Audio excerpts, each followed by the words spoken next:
Well, to discuss this, we have former OPEC senior officer Manouchehr Takin in London.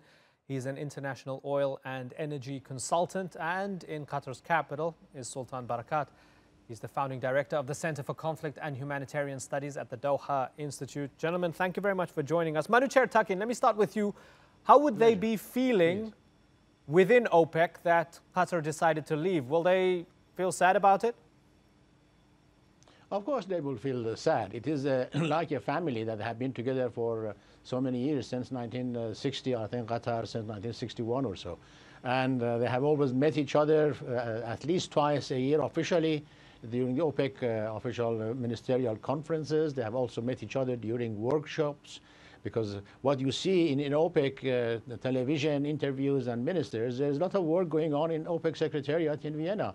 And experts from these countries, Qatar included, come to these Economic Commission board or the other research studies, and they discuss the ins and outs of the oil market, the data, policies. So they have been doing this, Qatar, as member of that family for such a long time, and they will be sad that Qatar is leaving. Okay, and sometimes it's difficult to leave a family. Sultan Barakat, is this a story about the future of oil, or is it really a story about the future of Middle Eastern geopolitics? I think it's both. I think for OPEC, it should be a warning for it to look at its own operation, the way it's been conducting its business, the fact that it's been dominated by particularly Saudi Arabia over the last few years. And also it is a little bit about strategic options within the Middle East. But I think as the Qatari minister pointed out, for them it is about efficiency first and foremost. And I believe that is absolutely correct, given the working of OPEC in the last few years.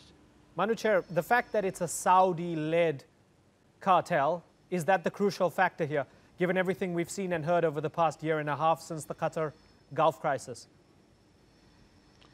No, I think there is a little bit of truth in this, but I think we should not exaggerate it.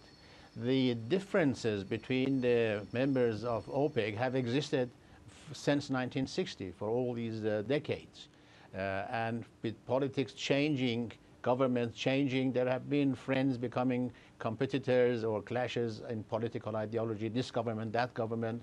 Iran and Iraq were at war with each other, and now there is, of course, a little bit problem between Qatar and the Saudi, UAE, and so on. Iran and Saudi Arabia, according to newspapers, have political big differences, but of course, these things are natural. But within all this period, the ministers, when they get in Vienna or wherever they meet for the oil market analysis, they really are as business people. And it is not arm twisting because of political power and so on. Politics is there, but they put it aside.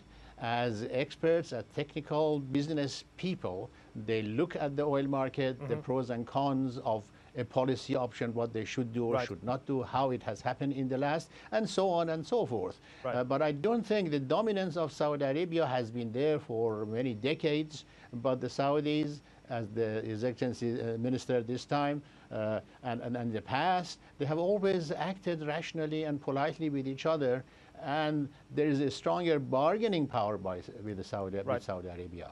And sometimes some countries have overproduced. Saudi Arabia has overproduced beyond in the last 5-6 months. But Venezuela overproduced for 4 years in the late 1990s. So these things happen, these are transitory. And of course, other members get upset, they remind each other. I don't think it is a cause that Qatar is leaving. For me, is a dilemma, is a question mark. I really don't know why is Qatar departing.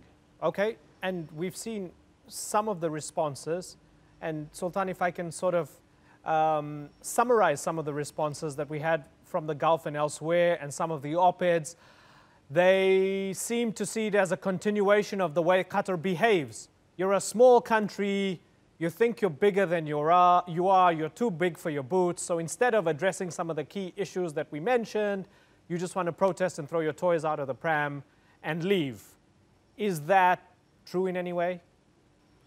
I don't honestly think so. I think Qatar has a long record of being very keen on multilateralism, on intergovernmental organizations. They're a member of all sorts of organizations. They're often the first to want to be part of a wider community because of their size and because of their wealth and because of their reliance on softer diplomacy and softer power in terms of conducting their relationships.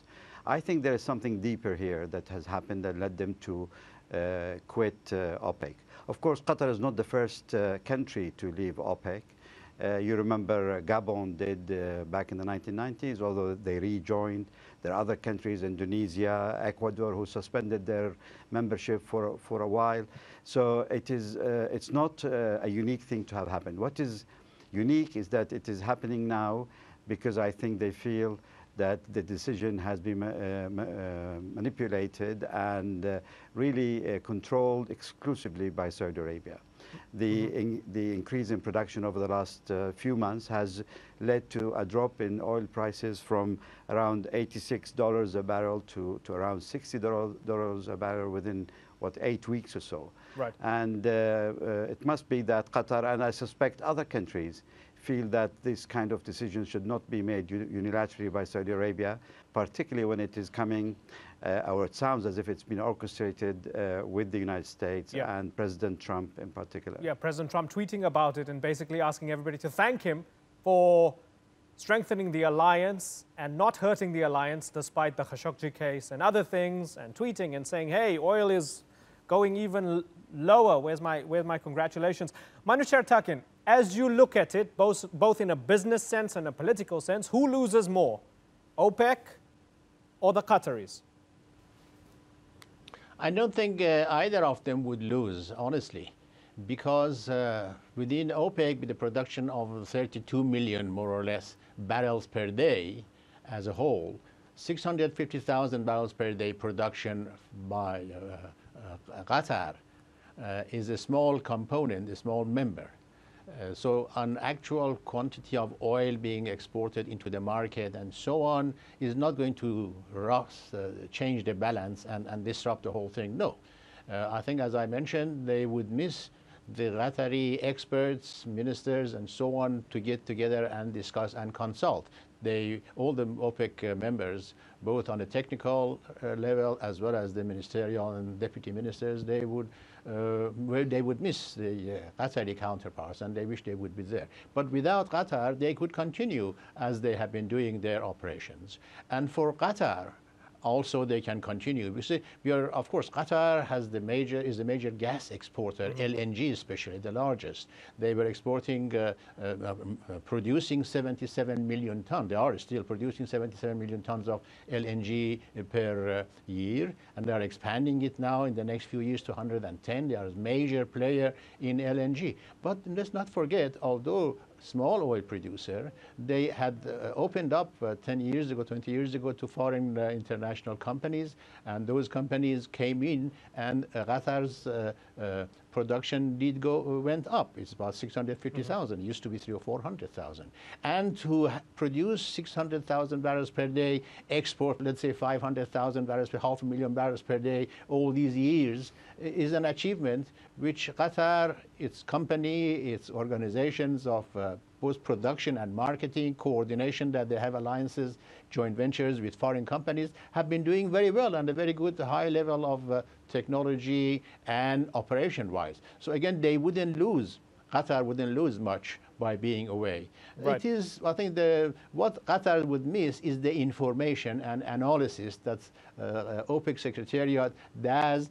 Qatari experts come and meet, and then they receive the data. That dialogue and interconnection of technical information, analysis of the oil market, and so on, that is what I think they would miss. But again, Qatar is a rich country. They have consultants. They have their own people who, of the years, they know the ins and outs of the oil market. So they wouldn't lose that much either. Yeah, well, it's yet another crack in a multinational institution. Sultan Barakat, let me ask you about something else. You said this runs deeper. I wonder to what extent you think the U.S. focusing on its own oil and shale reserves has an impact on all of this. A few years ago, the US made a decision. They're going to start to frack and do much more within their own country. And they've been producing much more oil, much more shale domestically. Has OPEC been weakened anyway because of that? So the cartel doesn't really wield as much power as it did in the past. So in a way, one member leaving is not that much of a big deal. Well, OPEC has been overall weakened in terms of its dominance over the oil market over the last 50 years. And when it first started, it was in control of what, 70 plus percent of the world share of oil. Now it is less than 35%, I think, or something around that margin. So it's much less important than it was in the past. But to go back to your earlier question, I think Qatar has probably less to lose in this particular move than OPEC. OPEC has an idea for it to maintain itself. It does need to keep as many members as possible within its membership. And I think Qatar leaving could lead to other countries thinking to follow in a similar direction. And I'm thinking in particular Iran and Algeria and others. And particularly if Qatar leaves and then puts its emphasis on gas and look to create a cartel that is gas-led. I think it could be a bad move to OPEC, and OPEC should really look, spend some time sort of self-searching on what are the issues that led a country, although it is not huge in terms of oil export, it's less than 2%, but nevertheless it's an important country in the Gulf, led them to leave, and denying that everything is okay and denying the fact that it is difficult for OPEC, I think will not really help. Okay, that's interesting. We'll keep an eye on the Iranians and the Algerians to see if there's any hint that they might want to leave, or if there might be a natural gas cartel coming up soon, led by the Qataris. Gentlemen, it's been great to have you on the Newsmakers, Manouchehr Takin and Sultan Barakat. Thanks for joining us.